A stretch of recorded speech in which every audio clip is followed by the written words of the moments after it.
Experience the perfect blend of scale realism and historical significance with the Freewing 70mm F9F Panther EDF jet. Featuring a historic livery based on Lieutenant Royce Williams' legendary F9F Panther that shot down several MiG-15s, this model is a tribute to aviation history. Whether you're a scale enthusiast or a high-performance RC pilot, this jet delivers on all fronts.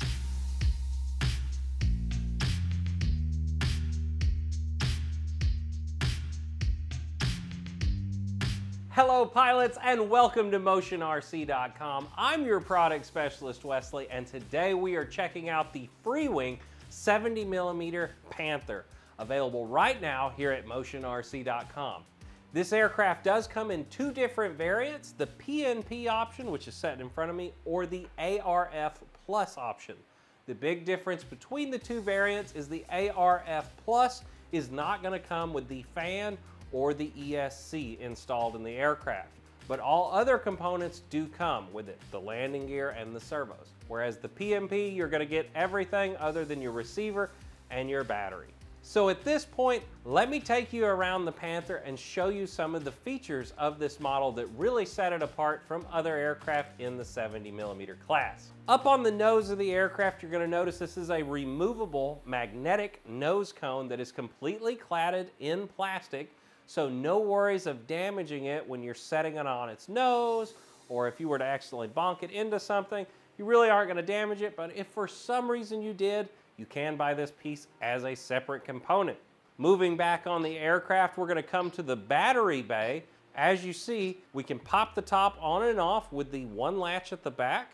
Then inside the battery bay, you're going to notice there is ample room. So the Panther can fly on anything from around a 3700 milliamp 6S LiPo battery to a 5000 milliamp 6S LiPo battery. In the battery bay in all these shots is a 5000 milliamp battery that is about as big as I would recommend going on this to be able to hit CG. Now, speaking of the CG real quick, underneath the aircraft you're going to notice that there is CG marks embossed into the wing of this aircraft.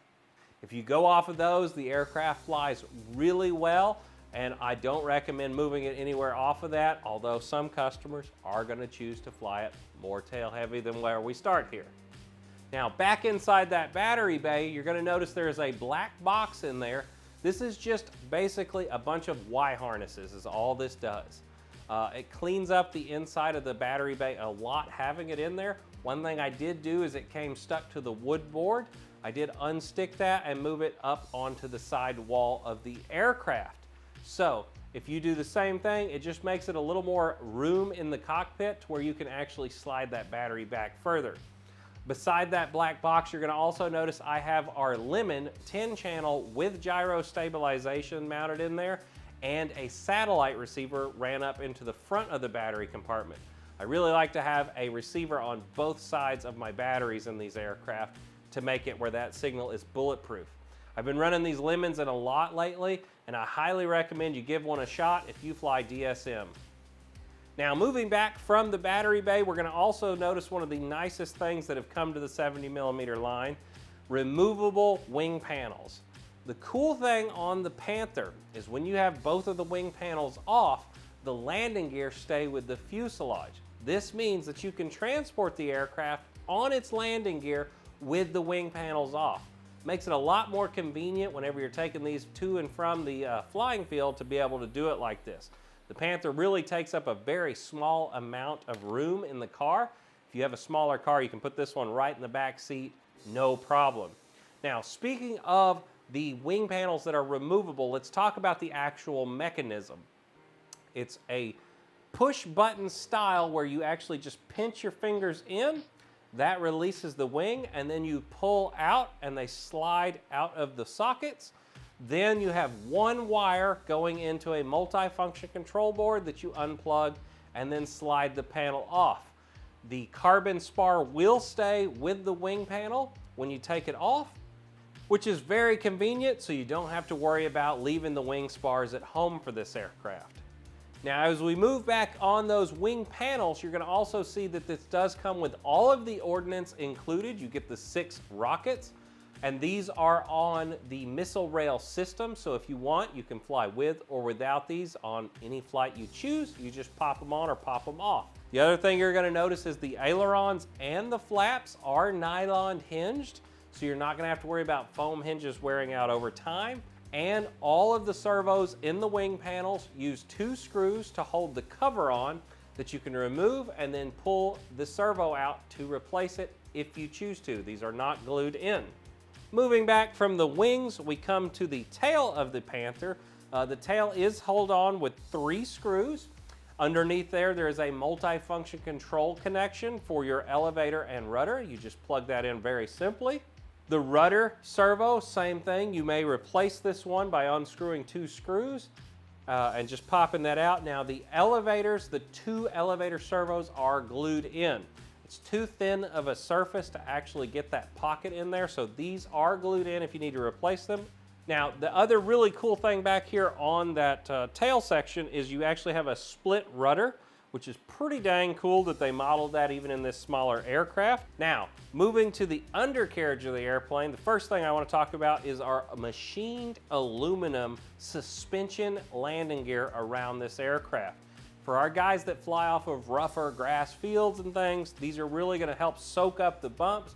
Now, this is still a 70mm aircraft, so I wouldn't recommend flying off of this really, really rough grass strips, but a well-manicured and mowed grass strip you're going to be just fine with this aircraft. Now, underneath the aircraft, we're also going to have the fan access hatch, which is going to reveal your 12-bladed EDF that's a 2957 2210 kV in-runner motor with an 80 amp reversing ESC. Now, the cool thing on all these new Freewing aircraft is they do have that reversing ESC. It is up to you, the customer. If you choose to use that, all you need to do is plug that into any open port on your receiver and assign that port to a 2-position switch. I usually like to use a momentary switch. That way, if I accidentally hit it in flight, all I have to do is let go of that switch and it goes back into forward flight. If you don't choose to use that function and you just want to keep this as a 6-channel aircraft, just simply don't plug it in and it'll work in forward all the time. Now, the last thing I want to touch on is the Panther is one of the best aircraft to move into military jets. So I get asked this question all the time on Facebook or in the comment sections of our YouTube videos. What is the best aircraft that I can move into if I'm coming from prop aircraft and I've done my training and I want to learn to fly jets? And I tell everybody now, you either need this one, the Panther, or the L-39 if you want to go 80mm, or the T-33. Those are my favorite 3 aircraft right now in our jet lineup that have retractable landing gear or full complex aircraft with flaps, the whole 9. This one's right up there for me. So I would pick out of those 3 aircraft if you're choosing right now. And this one is a phenomenal choice. It lands really easy. You actually can kind of glide this one in. It's a straight wing aircraft that's just very, very well behaved. So if you've been looking at moving up, this is a perfect airplane for it. Well, guys, I'm Wes from here at motionrc.com. Once again, if you're new to the channel or new to RC, hit the subscribe button down there and keep following us. Check out some of our older content. We have tons of stuff on how to set these aircraft up and be successful flying them. And as always, whether it's air, land, or sea, you can get it right here at motionrc.com. I'll see you in the next video, guys. Bye.